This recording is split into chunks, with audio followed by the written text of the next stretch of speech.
मालदीव और चीन की राह में रोड़ा बना यह देश भारत के लिए गुड न्यूज।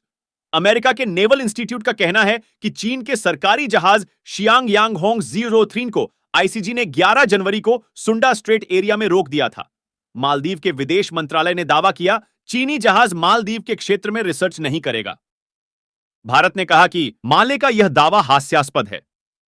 इंडोनेशियाई तटरक्षक आईसीजी ने माले जा रहे एक चीनी अनुसंधान जहाज को रोक दिया क्योंकि उसने अपनी ऑटोमेटिक इंफॉर्मेशन सिस्टम को बंद कर दिया था। यह जानकारी मालदीव स्थित अधाधु ने दी। इंडोनेशियाई अथॉरिटी का यह कदम उस समय उठाया जब देश के जल क्षेत्र से यात्रा करते समय जहाज ने 8 से 12 जनवरी के बीच 3 बार ट्रांसपोंडर बंद कर दिया। इंडोनेशिया ने चीन की सारी हेकड़ी निकाल दी। दरअसल दक्षिण चीन सागर में चीन के साथ इंडोनेशिया का विवाद है। दोनों देशों का टकराव बना रहता है, लेकिन इंडोनेशिया सीधे तौर पर चीन से टक्कर लेने से बचता रहा है। रिपोर्ट में बताया गया है कि अमेरिका के नेवल इंस्टीट्यूट का कहना है कि चीन के सरकारी जहाज शियांग यांग होंग 239 को आईसीजी ने 11 जनवरी को सुंडा स्ट्रेट एरिया में रोक दिया था। हालांकि जहाज पर मौजूद चालक दल ने ट्रांसपोंडर को बंद करने से इनकार किया और दावा किया कि वह टूट गया था।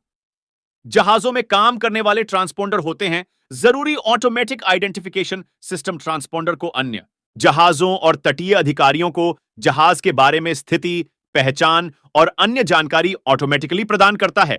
इसके लिए ही इसे डिजाइन किया गया है। दी एशिया टाइम्स की रिपोर्ट के मुताबिक इंडोनेशियाई तट रक्षक बलों ने चीनी जहाज पर चढ़ने का प्रयास नहीं किया, बल्कि उसे देश के विशेष आर्थिक क्षेत्र को छोड़ने के लिए कह दिया। अंतर्राष्ट्रीय समुद्री कानून के अनुसार इंडोनेशियाई जल में द्वीप समूह समुद्री मार्गों पर यात्रा करने वाले सभी जहाजों में काम करने वाले ट्रांसपोंडर होने जरूरी हैं।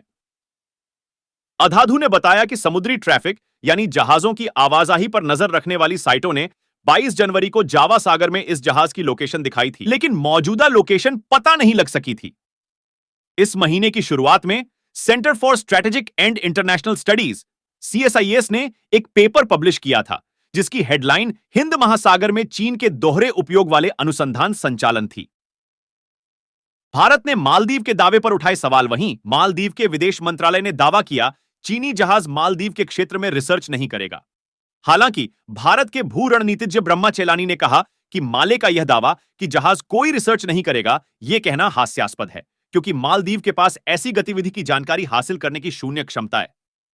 चीन लगातार भारत के समुद्री क्षेत्र में पनडुब्बी संचालन को सुविधाजनक बनाने के लिए आक्रामक रूप से हिंद महासागर के तल का मानचित्रण करने और भूकंपीय और बाथिमेट्रिक डेटा एकत्र करने में लगा हुआ है। दरअसल मालदीव के नए राष्ट्रपति डॉ मोहम्मद मुइज्जू का झुकाव चीन की तरफ है और वे खुलकर उसका समर्थन कर रहे हैं। इंडोनेशिया की कार्रवाई से चीन को झटका जरूर लगा है। दोस्तों, ऐसे ही वीडियो देखने के लिए दृष्टि राजनीश वेले चैनल को सब्सक्राइब करें।